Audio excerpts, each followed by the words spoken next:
დღეს ვისაუბრებთ გიორგი კალატოზიშვილთან ერთად კომუნიკაციებთან დაკავშირებულ საკითხებზე, განსაკუთრებით მცირე და საშუალო ბიზნესში. სტრატეგიული კომუნიკაცია როგორც ინსტრუმენტი, ეს ნიშნავს, რომ შენ კრიზისის დროს მაგალითად ამცირებ გაურკვევლობას. ცვლილებების დროს, რომელიც ჩვეულებრივად ნებისმიერი ორგანიზაციისთვის ამცირებ მიუღებლობას. რა არის უფრო მნიშვნელოვანი ლიდერისთვის, მოსმენა თუ საუბარი? თუ ვერ გაუგე, ვერ ჩენ გაგიგებენ. რა შეცდომებს უშვებენ ყველაზე მეტად ლიდერები პრაქტიკაში? საინტერესო და სხვათა შორის ძალიან ისეთი მძიმეწონიანი საკითხია, იმიტომ რომ მან უნდა განსაზღვროთ მათ შორის როგორი სტილის ლიდერია.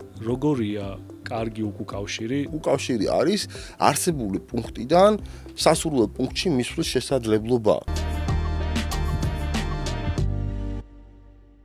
მოგესალმებით, მე ვარ გიგა ფაიქიძე და დღეს ვისაუბრებთ გიორგი კალატოზიშვილთან ერთად კომუნიკაციებთან დაკავშირებულ საკითხებზე, განსაკუთრებით მცირე და საშუალო ბიზნესში. გიორგი არის კომუნიკაციების სპეციალისტი, ძალიან ბევრწლიანი და ძალიან დიდი გამოცდილებით, მათ შორის ამ ზომის ბიზნესთან მუშაობის მიმართულებით და გიორგი, დავიწყოთ, დიდი მადლობა სტუმრობისთვის, გადავიდეთ პირდაპირ საქმეზე. რა არის სტრატეგიული კომუნიკაცია ზოგადად და რატომ არის ის საჭირო ორგანიზაციაში? სტრატეგიული კომუნიკაცია გარდა იმისა, რომ კონკრეტული ლიდერები, მათ შორის დეპარტამენტის ხელმძღვანელები კომუნიკაციას ყოველდღიურად იყენებენ ოპერაციული თვალსაზრისით და მიზნების მისაღწევად, ხო, გადასცენ კონკრეტული ინფორმაცია სხვადასხვა დონეზე. სტრატეგიული კომუნიკაცია ემსახურება ორგანიზაციაში მისიიდან გამომდინარე შექმნან საერთო აზრი, საერთო განწყობები, საერთო მიზნები და ამოცანების მიმღებლობა.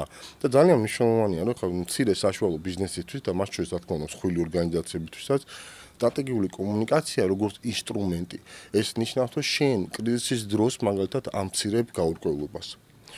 ცვლილებების დროს, რომელიც ჩვეულებრივად ნებისმიერი ორგანიზაციისთვის ამცირებ მიუღებლობას.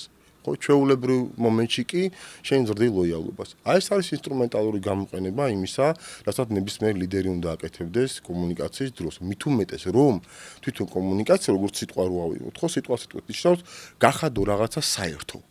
ხო და თუ ვერ გახდი კონკრეტულად რაღაც მისიას ამოცანებს მიზნებს საერთო გზას ვერ გაუყვები და ვერ მიაღწევ აი ამ მიზანს.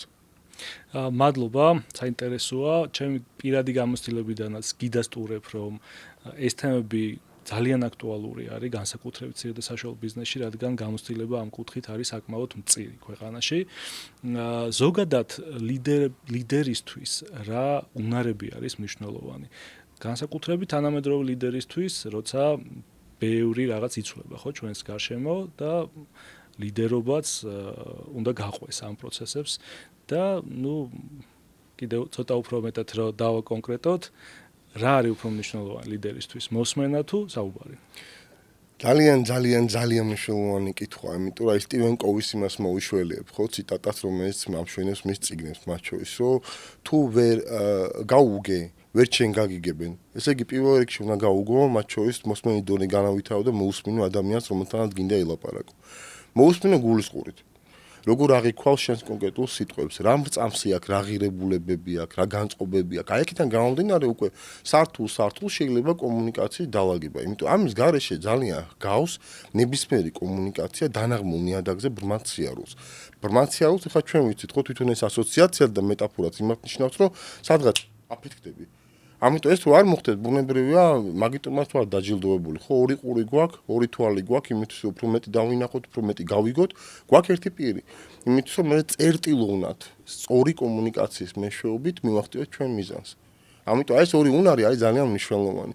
თუმცა მახე გონებრივი ხელმძღვანელებისთვის არის ის, რომ როდესაც ჩვენ სუბიექტურ მახეში შევდივართ და ჩიხში მათ შორის, რომ მე ყველაფერი ვიცი, მე ვიცი უფრო მეტი, მე შემიძლია, ვთქვათ, მხოლოდ ამაზე ლაპარაკი, ან მხოლოდ მე შემიძლია ლაპარაკი, მაგ შემთხვევაში რატომღაც ვითარდება უფრო მეტად ლაპარაკის უნარი. თუმცა, როგორც უკვე აღვნიშნე, იმისთვის რომ გაგიგონ, პირველ რიგში უნდა გაუგო შენ თვითონ.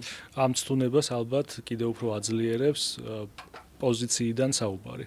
როგორც ლიდერის და მენეჯერის პოზიციიდან, იმიტომ რომ ზუსტად ხშირად არის ხოლმე ეგ განცდა, რომ ლიდერი აუცილებლად უფრო მეტს უნდა საუბრობდეს, უფრო მეტი უნდა იცოდეს და ყველაფერი უნდა იცოდეს ზოგადად რა. გიორგი, რა შეცდომებს უშვებენ ყველაზე მეტად ლიდერები პრაქტიკაში და ისევ აკონკრეტებ, რომ საუბარი გვაქვს მცირე და საშუალო ბიზნესზე ფოკუსირებულად? კაი, საინტერესო და სხვათა შორის ძალიან ისეთი მძიმე წონიანი საკითხია, იმიტომ რომ მანდ უნდა განსაზღვროთ მათ შორის როგორი სტილის ლიდერია ჩვენ წინ, ხო? შეიძლება რეზონანსული სტილი ამისთვის მისაღები უფრო მეტად შეიძლება პირიქით დისონანსური. ეს განაპირობებს მათ შორის კონკრეტულად უკავშირის ფორმატს, უკავშირის სახეს, რომელსაც იყენებს თანამშრომელთან მიმართებაში. არა მხოლოდ თანამშრომელთან, კლიენტებთან მიმართებაშიც, ხო? იმიტომ შენ თუ ხარ ხისტი, კონკრეტული ლიდერი, მაგრამ დომინანტი, ესეთი სტილი გამოკვეთილი, შეთვის ძალიან ბევრი რამე არის განსხვავებული ვიდრე შენი მსმენელისთვის და შენი თანამშრომლისთვის. ამიტომ შეთანხმები არის პირველ რიგში, თორსა შენ არ გესმის შენი აუდიტორიის. არ გესმის მათ შორის კონკრეტულად აი არისტოტელეს ძველი სამი ფუნდამენტური პრინციპი რაც არის ეთოსი, პათოსი და ლოგოსი. რო გგონია რომ ახლა ლოგიკურია შენი კონკრეტული არგუმენტები, შენი საუბარი, ეს მისაღები უნდა იყოს მეორე მხარისთვის და არ ითვალისწინებ მაგ დროს, რომ შენი ავტორიტეტი შეიძლება არ იყოს დამაკმაყოფილებელი მეორე მხარისთვის. ის ემოცია, რომელსაც იწვევს შენი სიტყვები, არ იყოს მისაღები მეორე მხარისთვის. ამიტომ შეთანხმები არის ისევ და ისევ არის ლიდერული კონკრეტული ემოციური სიყრუე მათ შორის, თორსა უბრალოდ არ გესმის მეორე მხარის, არ არსებობს ეგეთ წოდებული რაპორტი დამყარებული შენსა და მეორე მხარეს შორის და კომუნიკაცია ხდება გაუფასურება ამ შემთხვევაში აი ამ კონკრეტული მიმართულების. ამიტომ შეთანხმები არის მათ შორის, თორსა ჩვენ ვაფასებთ ერთმანეთს და არ აღწერთ კონკრეტულ ქმედებებს, ხო? იმიტომ შეფასება ეგრევე არის კონფლიქტოგენი, ეგრევე იწვევს გაღიზიანებას. ეხლა თქვენ რომ მე შემაფასოთ, ან მე თქვენ შეგაფასოთ, ხო, როგორ მიყვავს ხა დღევანდელი თქვა ჩვენი კონკრეტული საუბარი, ეს იწვევს კონკრეტულად მათ შორის გააქტიურებას თავში იმ მონაკვეთის, რომ რაღაცა არ არის უყოფილი, რაღაცა უკეთესად შეიძლება ყოფილიყო. აი ამის თქმა განსხვავებულად შეიძლება. ამიტომ არის როცა ფიდბექზე ვლაპარაკობთ, ხო, თვითონ სიტყვა ძალიან კარგად არის. ყოველთვის ბექია, უკან მოვდივართ იმისთვის, რომ შევხედოთ რა გამოვიდა, რა არ გამოვიდა. და გვავიწყდება მეორე პრინციპი, რომელიც არის ძალიან მნიშვნელოვანი, feed forward, როცა ჩვენ მუხტავთ ადამიანს წინსვლისკენ. აი ეს შეცდომებია რეალურად, რომელიც უნდა ვაქციოთ გამოცდილებად. ეს არის ყველაზე მაგარი, ხო? რაც დავუშვი შეცდომა, როგორც ხელმძღვანელმა, გაითვალისწინო მომავალში და ინსტრუმენტალურად გამოიყენო უფრო მეტი იმ არსენალი და რომელიც გაქვს როგორც კომუნიკატორს. გიორგი, ბუნებრივად მივედით იმ კითხვამდე, რაც მინდოდა რომ დამესვა, მე მოსმენილი მაქვს შენი ძალიან საინტერესო ლექცია უკავშირის ხელოვნებასთან დაკავშირებით და ახსენე კიდევაც პრინციპში ფიდბექი და მეორე კონცეფცია feed forward. აი ცოტა უფრო მეტი გთხოვ რომ ვისაუბროთ ამ თემაზე, როგორია კარგი უკავშირი, რთული კითხვაა, მესმის და ალბათ ბევრი შეიძლება ამაზე ვისაუბროთ, თუმცა მოკლედ და რითი განსხვავდება feedback-ისგან feed forward მიდგომა. ყველანაირად ვეცდები რომ მოკლედ გიპასუხოთ ამ კითხვაზე. მარტივად თუ ჩამოვაყალიბოთ, აი ხა თქვენც რო კითხოთ, ხო, რა მნიშვნელობა აქვს ამ შემთხვევაში და დანიშნულება აქვს უკავშირს? შეფასების მიღება ალბათ. შეფასების მიღება. ეს არის პასუხი, რომელსაც გაიგებ 99% შემთხვევაში. აი ეს 1% სადღაც იკარგება, რომელიც რეალურად უკავშირი არის არსებული პუნქტიდან სასურველ პუნქტში მისვლის შესაძლებლობა. თუ უკავშირი ამის საშუალებას არ გაძლევს, მაშინ უკავშირი გაუფასურებულია. მისი კონკრეტული დანიშნულება, მისი ფუნქცია არ არის. ხო ქმედითი. აი ეს არის რეალურად რაც ჩვენ გვეშლება ხოლმე, იმიტომ ეფექტური უკავშირი ემსახურება ადამიანის მიყვანილ დანიშნულების პუნქტამდე. ეს არნიშნავს იმას, რომ ჩვენ არ უნდა შევაფასოთ, მაგრამ ჩვენ უნდა შევაფასოთ კონკრეტული უნარები, კონკრეტული პროცესი და არა ადამიანები, იმიტომ რომ ადამიანი ხა ზოგადად მე თქვენს ყველანი, აი ნებისმიერი ადამიანი. ეს არის ძალიან სახიფათო კოქტეილი კონკრეტული ემოციების. ამ ემოციების გამშვები ტრიგერი არის ნებისმიერი სიტყვა, ან თუნდაც დუმილი ქმედებაზე თქვენს ლაპარაკზე, რომელიც მოდის მეორე მხრიდან.